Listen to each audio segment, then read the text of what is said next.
ಇದ್ ನೋಡಿ, ಗೊರಗುಂಟೆ ಪಾಳ್ಯದಿಂದ ಸುನ್ನಳ್ಳಿಗೆ ಹೋಗುವಂತ ಔಟರ್ ಇದೆ. ಸೊ ಇಲ್ಲಿ ನೋಡ್ಬೇಕು ರೋಡ್ ಮೇಲೆ ಆಲ್ಮೋಸ್ಟ್ ಒಂದ್ ಕಾಲ್ ಪಾಕದಷ್ಟು ಮಣ್ಣು ರೋಡ್ ಮೇಲೆ. ಸೊ ರೋಡ್ ಅಲ್ಲ ಆಲ್ಮೋಸ್ಟ್ ಕವರ್ ಮಾಡ್ಬೇಕು. ಸೊ ಏನಾದ್ರೂ ಈ ಬೈಕು ಟೂ ವೀಲರ್ ಗಳು ಹೋಗೋಷ್ಟು ಜಾಗ, ಸೊ ಈ ಮಣ್ಣು ಕವರ್ ಮಾಡ್ಬೇಕು. ಆಮೇಲೆ ಇದು ಡೇಂಜರ್ ಕೂಡ, ಸೊ ಇದು ಆಕ್ಸಿಡೆಂಟ್ಗೂ ಲೀಡ್ ಆಗ್ಬೋದು. ಸೊ ಇದು ಏನು ರೋಡ್ ಕ್ಲೀನ್ ಮಾಡ್ತಾ ಇರುತ್ತೆ ವೆಹಿಕಲ್, ಅದನ್ನೇ ಮಾಡೋ ಬದಲು ಇದನ್ನ ತೆರವು ಮಾಡ್ಬೇಕು. ನೋಡಿ ಇಲ್ಲಿ ಎಷ್ಟೊಂದ್ ಕಡೆ ಈ ತರ ಮಣ್ಣು ಬಂದಿದೆ. ನೋಡಿ ರೋಡ್ ಇರೋದು ಇಲ್ಲಿವರೆಗೂ ನೋಡಿ, ನಿಮ್ಗೆ ಇಲ್ಲಿ ಕ್ಲಿಯರ್ ಆಗಿ ಗೊತ್ತಾಗುತ್ತೆ. ಸೊ ಅಲ್ಲಿವರೆಗೂ ಇದೆ. ಸೊ ಇಷ್ಟೇ. ಸೊ ಈ ಪೋರ್ಷನ್ ಇಲ್ಲಿವರೆಗೂ ಅಷ್ಟು ಮಣ್ಣು ಬಂದಿದೆ. ಇದನ್ನ ಡಿವೈಡರ್ ಹಾಕಿ ಅಥವಾ ಏನಾದ್ರು ಮಾಡ್ಬೋದು.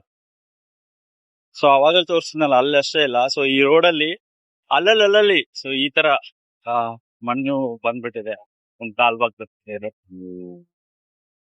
ಈಗ ವೆಹಿಕಲ್ ಏನಾದ್ರು ಸ್ಟಾಪ್ ಮಾಡ್ಬೇಕಿತ್ತು ಅಂದ್ರೆ, ಈಗ ಯೂಶುವಲಿ ಇಲ್ಲಿ ಮಣ್ಣು ಇಲ್ಲ ಅಂದ್ರೆ ಇಲ್ಲಿ ನಿಲ್ಲಿಸ್ತಾ ಇದ್ರು, ಇವಾಗ ಇಲ್ಲಿ ನಿಲ್ಲಿಸ್ತಾರೆ. ಸೊ ಮತ್ತೆ ಇದು ಈ ಕಡೆ ಇಷ್ಟು ಜಾಗ ಕವರ್ ಮಾಡುತ್ತೆ, ಮತ್ತೆ ಆ ಕಡೆ ನಿಲ್ಸಿದ್ರಿಂದ ವೆಹಿಕಲ್ಸ್ ಫಾಸ್ಟ್ ಆಗಿ ಓಡಾಡ್ತಾ ಇರುತ್ತೆ. ಸೊ ಆಕ್ಸಿಡೆಂಟ್ ಆಗುತ್ತೆ.